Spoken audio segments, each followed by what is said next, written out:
안녕하세요. 지금은 개인 사업을 준비하고 있는 29살 여자입니다. 원래대로라면 지금쯤 3년을 연애했던 남자친구와 진작에 결혼해서 가정을 꾸리고 살고 있었어야 했죠. 남부럽지 않은 행복한 미래를 꿈꾸면서 말이에요. 그런데 결혼 준비를 시작하자마자 파혼을 하게 되었습니다. 하지만 일말의 아쉬움조차 없고 후회도 되지 않아요. 왜냐고요?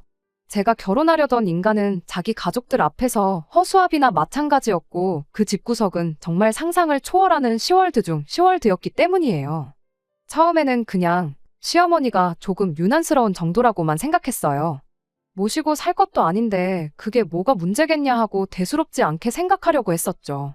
세상 어딘가에 어떤 분들은 좋은 시어머니 만나서 마냥 편하게 느껴지는 분들도 계시겠지만 대부분의 사람들이 시어머니를 불편해하는 게 당연한 거 아닌가 생각했거든요. 그런데 이 집구석은 불편한 정도가 아니라 선을 넘어도 한참을 넘어버렸어요. 뭐 얼마나 대단한 집구석이라고 저를 사람 취급도 안 해주는데 저라고 이 인간들을 사람 취급을 해줘야 하는가 싶었죠. 결혼을 더 두고 볼 게 있는 건가 싶은 생각이 드는 순간 속 시원하게 파혼 선언 해주고 돌아왔습니다. 3년 연애하는 동안 정도 많이 들었고 사랑했으니 결혼까지 생각했던 거지만 그 시간이 아까울 뿐이지 아쉬운 마음은 하나도 없네요.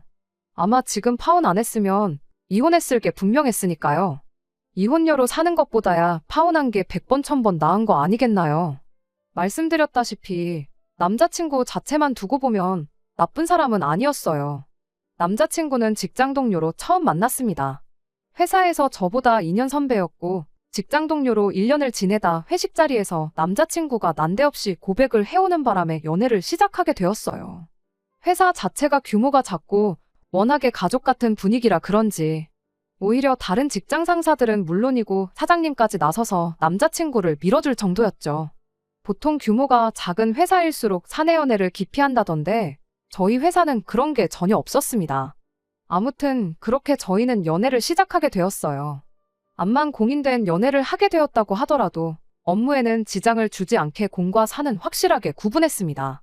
그래도 남자친구라고 회사에서 일욕심 안 부리고 가늘고 길게 가려고 하는 모습이 조금 답답한 면은 있었지만 그런 거 말고는 성격적으로 문제가 되는 건 하나도 없었습니다. 이따금씩은 일할 때 그런 모습을 연애할 때도 보여줄 때가 있어 답답할 때가 좀 있었지만 대부분의 상황에서 제게 항상 먼저 양보해주고 싸움이 날 법한 순간이 오면 먼저 저를 위해 한 수 접고 더 주는 그런 스타일이었어요. 그리고 그런 배려가 그렇게 나쁜 것만은 아니었어요. 어지간한 일로 다투는 일 한 번 없었고 대부분 저한테 맞춰주고 그랬죠. 처음 남자친구와 결혼을 약속하고 저희 집에 남자친구를 처음 소개했을 때 저희 어머니께서는 남자친구의 이런 면보다는 다른 모습을 더 마음에 들어 하셨어요. 바로 밥을 복스럽게 잘 먹는 모습이었죠. 저희 아버지가 밥 먹을 때 그렇게 까탈스러우실 수가 없거든요. 반찬 투정은 기본이고 반찬이 많으면 음식간을 가지고 그렇게 투덜거리실 수가 없어요. 그렇다고 아버지가 입맛이 귀신 같으신 것도 아니고 요리를 잘하시는 것도 아니거든요. 그냥 식사하실 때마다 좋은 말을 하는 법이 한 번 없는 그런 스타일이셨죠. 남자친구를 저희 집에 처음 인사시켰을 때 어머니께서 남자친구가 뭐를 좋아하는지 몰라서 이것저것 음식을 준비해 주셨는데 밥을 고봉밥으로 한 공기를 더 먹으면서까지 어머니께서 준비해 주신 밥을 정말 싹싹 다 먹었거든요. 평소에도 데이트할 때 보면 번거롭더라도 남은 음식은 싸가거나 남기는 법이 없는 사람이긴 했는데 그걸 보고 어머니께서 참 밥을 복스럽게 먹는다고 하시니 그랬구나 싶은 생각도 들었어요. 남자친구는 그런 저희 어머니 칭찬에 어색하게 웃으면서 쌀 한 톨에도 다 농부님들의 피와 땀이 섞여 있는 건데 그걸 버린다는 건 그분들 고생한 걸 무시하는 짓이라고 배웠다며 쑥스러워했지요.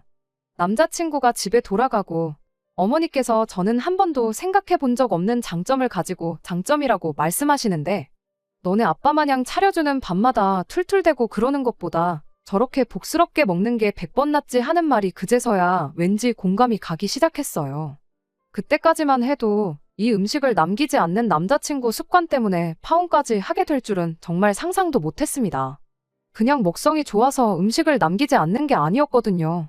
그 사실을 처음 깨달은 건 그렇게 남자친구를 저희 집에 인사시키고 남자친구 부모님을 처음 찾아뵙게 되었던 날이었어요. 저희 집이 했던 것처럼 집에 초대된 건 아니었고 밖에서 외식을 하기로 되어 있었어요. 남자친구 아버님이 일 때문에 시간을 내기 어려워 점심시간에 해서 직장 근처에서 만날 계획이었거든요. 약속 장소에 도착하니 아버님만 자리에 계셨죠. 남자친구 어머니한테 연락했더니 길이 막혀서 조금 늦을 것 같다고 먼저 들어가서 음식들 시켜놓고 있으라 하더라고요. 식당에 들어가기가 무섭게 아버님이 음식 시킬 테니까 일단 밑반찬부터 먼저 세팅해달라 하시고는 공깃밥 하나만 먼저 주문을 하셨어요. 진작에 점심을 먹어도 먹었을 시간에 공복으로 있으니 배가 고프다는 이유였지요. 초면에 조금 기다려도 되지 않나 싶었지만 배가 얼마나 고프시면 저럴까도 싶고 그래서 아무 말 안 했습니다. 사실 제가 뭐라고 할 건덕지가 있던 일이 아니기도 했고요. 그렇게 직원분이 밑반찬과 공깃밥 하나를 내왔고 아버님은 일단 이걸로 배라도 채워야겠다며 급하게 식사를 시작했습니다. 그러던 중 남자친구 어머님이 자리에 도착을 했어요. 도착하자마자 아버님이 공깃밥만 시켜서 밑반찬으로 식사를 하고 있는 걸 보고 아버님 등짝부터 한 대 내려치더라고요. 모처럼 비싼데 외식 왔으면 좋은 걸 먹어야지. 이런 걸로 배를 채우고 있냐면서요. 그러더니 아버님이 한참 드시고 있던 밥 공기를 제 쪽으로 쭉 밀어놓았어요. 그때까지만 해도 그냥 가까운 쪽으로 밥 공기를 치워놓은 거라 생각했죠. 자리 자체는 그냥 인사를 드리러 갔던 자리였다 보니 당연히 나올 법한 질문들 외에는 그다지 문제다 싶을 만한 일은 없었어요. 진짜 시작은 식사가 끝나고 자리에서 일어나면서였죠. 남김없이 싹싹 먹는 가풍을 가진 집구석답게 흡사 메뚜기 떼가 휩쓸고 지나간 것 마냥 잔반이라곤 찾아볼 수도 없었습니다. 딱 하나, 식사 시작 전에 시어머니가 제 자리로 밀어놓았던 아버님이 식당 도착하자마자 시켜놓은 절반 정도 남은 공깃밥 하나 빼고 말이죠. 그걸 식사가 다 끝나고 나서 자리에서 일어나고 나서 예비 시어머니가 발견을 한 거죠. 그걸 발견한 즉시 예비 시어머니가 저한테 한마디 하더군요. 너는 뭔데 저걸 밥이라고 남겼냐고요. 순간 당혹스러웠다기보다 내가 남긴 걸로 착각하셨는가 보다 싶어서 예비 시어머니한테 이거 아버님이 드시던 밥이라고 제가 남긴 게 아니라고 대답을 했죠. 그런데 예비 시어머니가 누가 그걸 몰라서 묻는 줄 아냐고 대답을 하는 거예요. 그땐 정말 당황스러웠죠. 순간 저도 모르게 남자친구를 쳐다봤는데 제 당혹스러운 표정이 읽히지가 않는 건지 아니면 아무 생각이 없는 건지 멀뚱멀뚱 가만히 있는 겁니다. 평소에도 썩 도움이 되는 편은 아니었지만 그날따라 남자친구는 왜 이렇게 쓸모가 없던지 도무지 예비 시어머니의 의도가 무언지도 모르겠고 제 말을 잘못 들었던 건가 싶기도 해서 다시 대답을 했어요. 제가 남긴 게 아니고 아버님이 남기신 거라고 말이죠. 더 따지지는 않았지만 그 말이면 충분히 번지수를 잘못 찾았으니 밥 남긴 거 가지고 잔소리를 하려거든. 나 말고 아버님한테 하시라는 메시지가 담겨 있다고 생각했습니다. 예비 시어머니는 그런 제 대답에 한숨을 푹 쉬더니 바로 직원분을 불러서는 일회용 봉지 하나를 달라 했어요. 그리고는 온갖 양념장이 묻어있는 남은 밥을 봉지로 옮겨 담더니 봉지 끝을 묶어서는 이건 너가 집에 가져가서 먹어라 하고는 그 봉지를 저한테 넘기는 거 아니겠어요? 순간 또 이게 무슨 상황인가 싶어서 이 밥을 제가 어떻게 먹냐고 되물었죠. 예비 시어머니는 그릇에 옮겨서 전자레인지에 1분만 돌리면 된다고 찬밥도 한 번 안 먹어봤냐며 또 뭐라 궁시렁대기 시작했죠. 어이가 없어서 제가 설마 전자레인지 사용법도 몰라서 그러는 거겠냐고. 아버님이 먹다가 남긴 밥을 왜 저한테 처리하라고 그러시는 거냐 했죠. 이때까지만 해도 저한테 짓궂은 장난을 치는 건지 진심으로 저러는 건지 애매했는데 며느리의 희생정신이 어쩌고저쩌고 하면서 열변을 토하는 모습을 보니 아, 이게 진심이구나 하는 생각이 대번에 들더라고요. 며느리 희생정신이 웬 말인가 했더니 비싼 밥 먹으려고 외식 나와서 시아버지가 맛있는 걸 더 많이 드시는 게 당연한 거지 쌀밥으로 배를 채우게 하는 게 말이나 되냐고. 며느리면 며느리답게 시어른들이 맛있는 거 하나라도 더 드시게 양보하는 것이 기본 아니겠냐는 말도 안 되는 소리를 하더라니까요.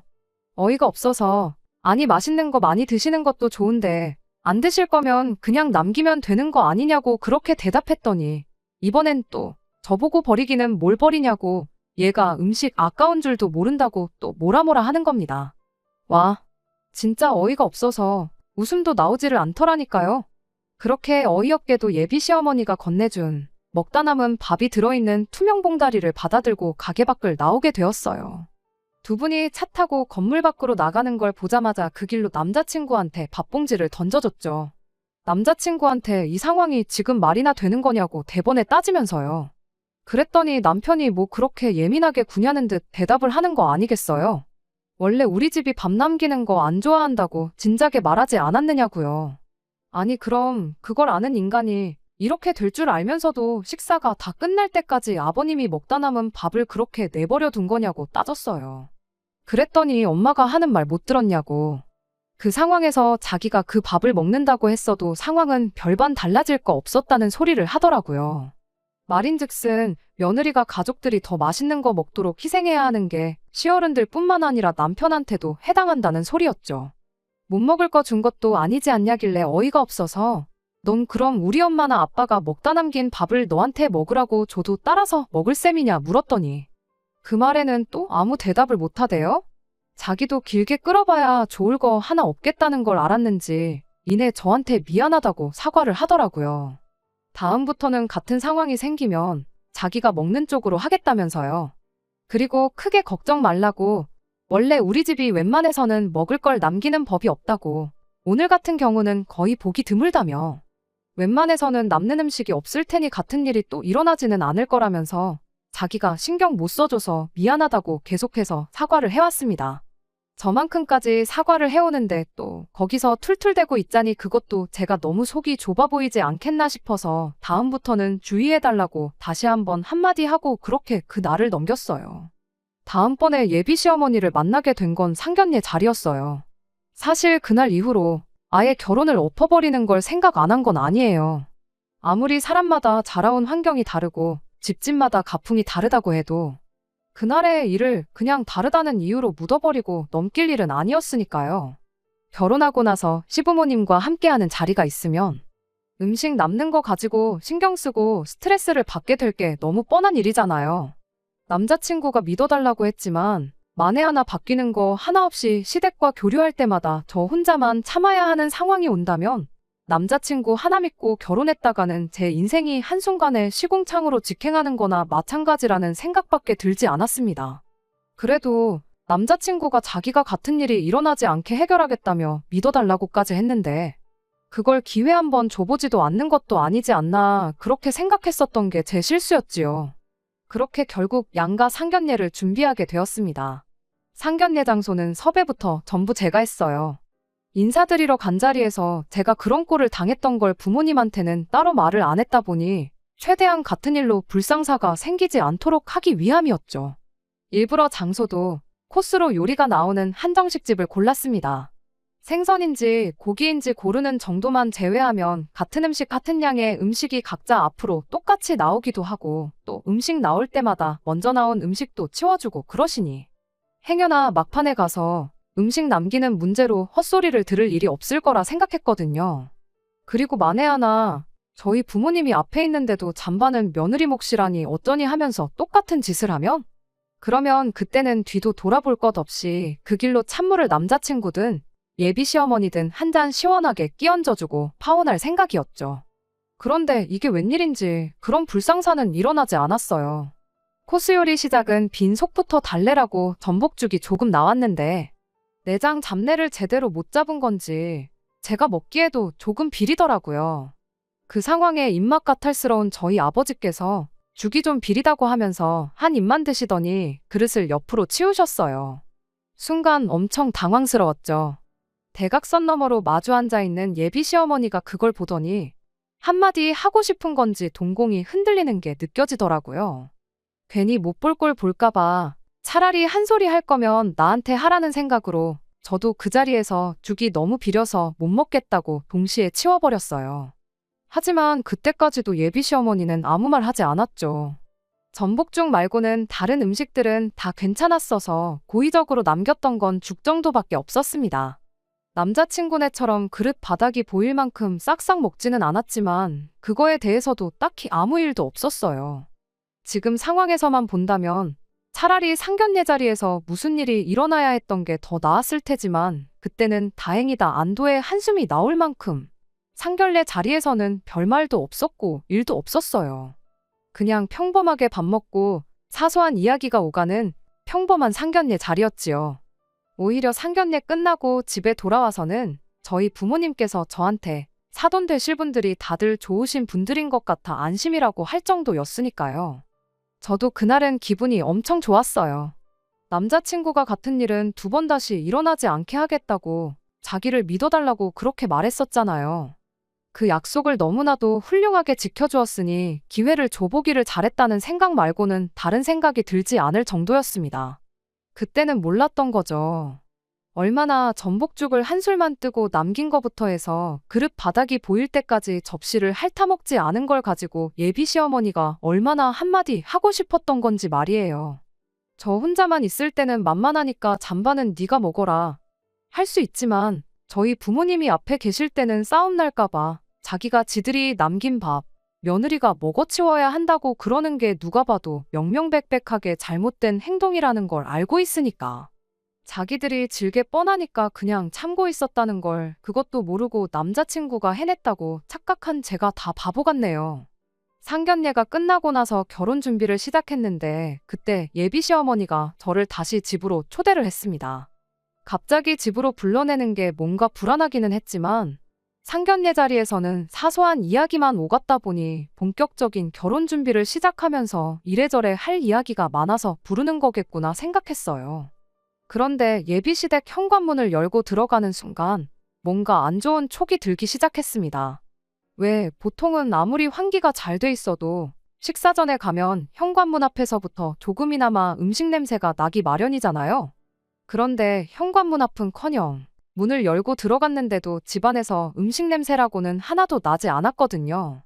와서 밥 먹고 가라는 말을 분명히 했기에 당연히 식사는 집에서 하겠구나 싶었는데 집에 들어가도 음식 냄새는 나지 않았고 빈손으로 오기 뭐해 사가지고 왔던 케이크를 냉장고에 넣을 때도 냉장고에 먹을 거라곤 반찬통에 덜어놓은 김치 한 통이 전부였어요. 그런데 아니나 다를까 저희가 도착하니 예비 시어머니가 어디에 전화를 거시더라고요. 전화 내용을 들어보니 국밥 3개 안 맵게 해서 보내달라고 수육은 안 하고 국밥만 보내주시라 그렇게 말을 하고 있는 게 집에서 밥을 해주는 게 아니라 배달 음식을 시켜 드시려는가 보다 싶었죠. 그런데 국밥이 3개라니 아버님까지 해서 사람이 넷인데 왜 한 사람분을 덜 시키는가 싶었는데 예비 시어머니가 의아해하는 제 표정을 보고 제 속을 읽은 건지 네 건 따로 있다 그렇게 한마디 하대요. 그것까지도 나쁠 게 전혀 없었어요. 제가 비린내의 비위가 약한 편이라 원래도 국밥을 잘 안 먹는데 저는 그때까지만 해도 남자친구가 제가 못 먹을 걸 대비해서 그 사실을 미리 말해줬는가 보다 싶었거든요. 그걸 미리 말해줬으니 제 음식은 미리 다른 걸 주문했다는 거구나 그렇게 생각하고 편안한 마음으로 기다렸어요. 뭔가 할 이야기가 있어서 부른 것처럼 하더니 막상 결혼에 관련된 이야기는 따로 안 하고 저희 부모님은 잘 계시냐 하는 안부 이야기만 주고받고 있었습니다. 그렇게 한 10분인가 있었나 국밥에 전화로 배달 주문을 해서 그런지 배달도 엄청 빨리 왔어요. 정황상 제 걸 먼저 시켰을 텐데 전화한 지 10분 만에 배달이 왔으면 내 건 당연히 나중에 오겠지 싶은 생각이었습니다만 세 사람이 말도 없이 제 음식은 도착도 안 했는데 포장용기 뚜껑을 열어서는 그대로 바로 식사를 시작하는 거예요. 뜨거울 때 먹어야 맛있어서 저러는 건가 잔반 남기는 것도 그렇고 참 먹는 데 있어서만큼은 가풍이 특이하다 그렇게 생각하고 말았죠. 식사 시작하니까 먹는데 열중해서는 별다른 말도 한마디 없었습니다. 처음엔 내 밥도 조만간 오겠지 싶었는데 막상 다른 사람들 밥이 반 이상 비워지기 시작하니 이거 가만히 있다간 이 사람들 다 먹고 나서야 밥을 먹겠구나 싶더라고요. 그래서 어머님한테 물었죠. 그때까지만 해도 그저 제 건 어디다 시켰는지 물어보고 언제쯤 도착할런지 전화 한 통 해볼 생각이었는데 예비 시어머니가 어련히 가만히 있으면 알아서 챙겨줄 건데 뭘 그렇게 보채냐고 짜증을 내면서 멀쩡히 잘 먹고 있는 남자친구며 아버님이 먹던 국밥 그릇에 당신이 먹던 것까지 챙겨서 부엌으로 주섬주섬 들고 가더군요. 뭔가 싶었는데 먹던 국그릇에서 국물을 한 국자씩 새 그릇으로 옮겨 담는 거예요. 그럼과 동시에 전자레인지에서 띵하고 소리가 나대요. 그렇게 예비 시어머니가 제 앞에 가져다 준 건 김이 모락모락 나는 갓 데운 즉석밥에 한 국자씩 덜어서 만든 국그릇이었어요. 그리곤 가져갔던 국그릇들을 다시 사람들 앞앞이 가져다주고 아무 일도 없었던 듯이 다시 식사를 시작하는 겁니다. 당최 이게 무슨 상황인가 싶어서 저는 그 자리에 그대로 얼어붙었죠. 그 와중에 자기 국그릇 돌려받은 남자친구가 한다는 소리가 이거 내 그릇 아니라고. 이따가 저한테 많이 덜어주려고 자기는 고기 건더기도 많이 안 집어먹었다며 국그릇을 다시 받기가 무섭게 바로 식사를 다시 시작한 예비 시아버지 거랑 자기 걸 바꾸대요. 그러더니 또 아버님이 잠깐이나마 먹던 그릇에 있던 고기 건더기를 한 움큼 집어서 제 그릇에 덜어주는 거예요. 웃는 얼굴에 침 못 뱉는다는데 많이 먹으라고 미소 짓는 남자친구 얼굴에 침 뱉는 건 물론이고 그 길로 국그릇을 얼굴에 엎어버리고 싶을 정도였습니다. 순간 숨이 턱 막히고 내가 뭘 기대하고 이 사람하고 결혼 준비를 이만큼까지 했는가 싶을 정도였어요.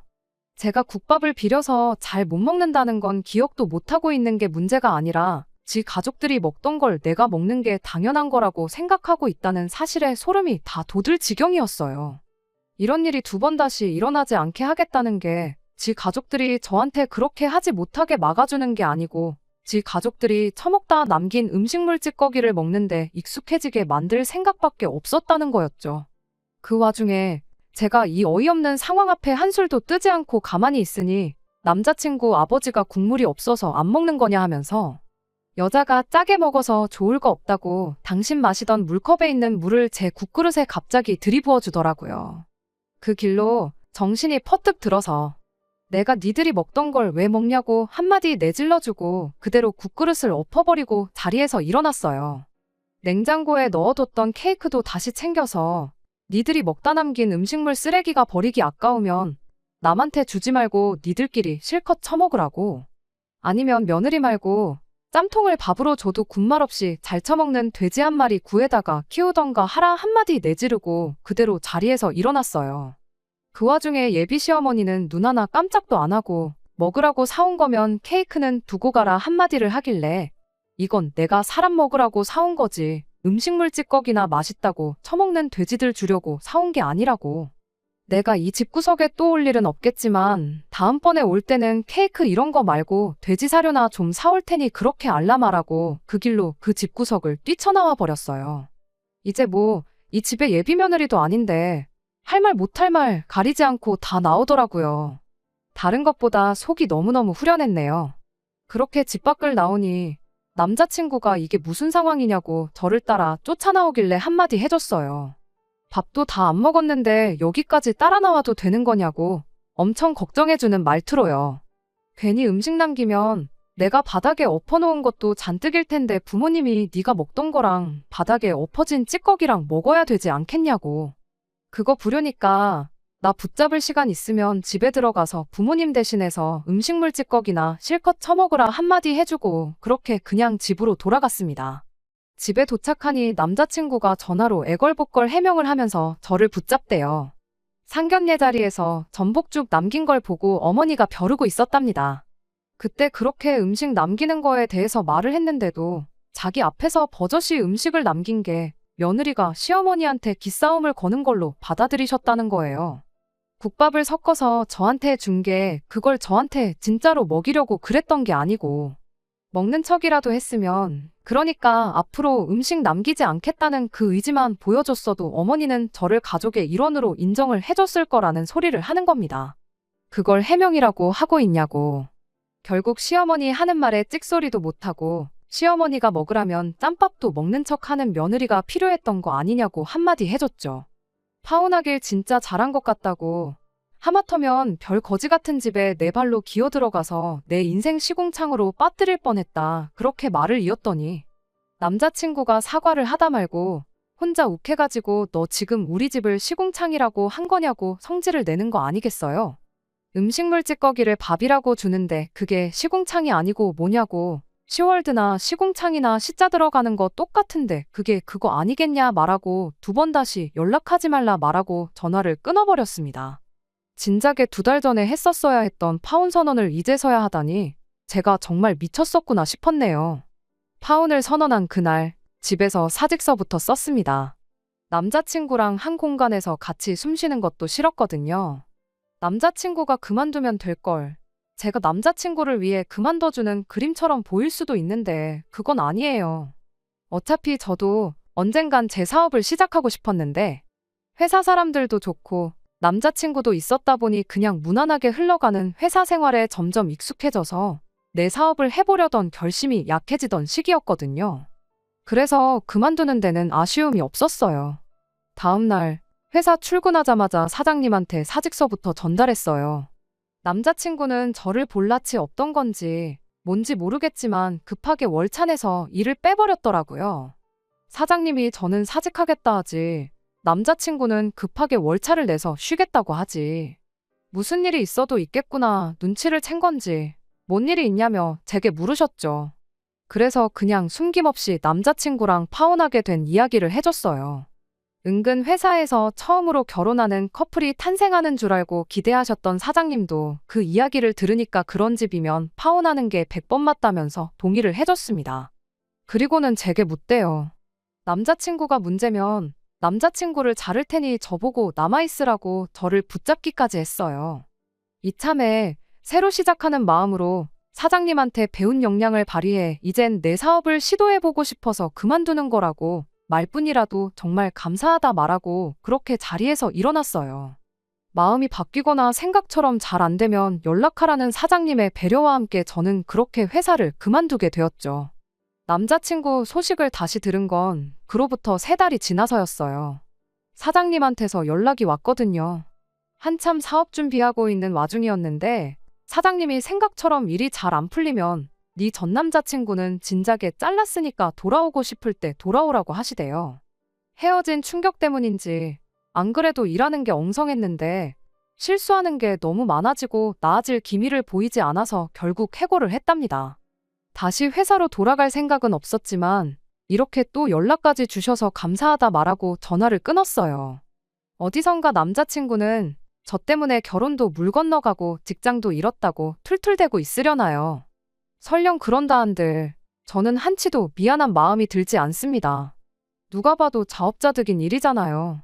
상견례까지 한 결혼 엎었다고 인생이 끝나는 것도 아닌데 그것도 모르고 파혼할까봐 벌벌 떨고 괜히 기회랍시고 한 번 더 줬던 것 같아요. 어차피 파혼할 거였는데 괜히 더러운 꼴 하나 더 보고 파혼한 셈이나 마찬가지니까 말이에요. 끝까지 들어주셔서 감사합니다. 오늘의 사연은 여기까지입니다. 구독과 좋아요, 알람 설정 부탁드리고 더 좋은 사연으로 다시 찾아뵙겠습니다. 감사합니다.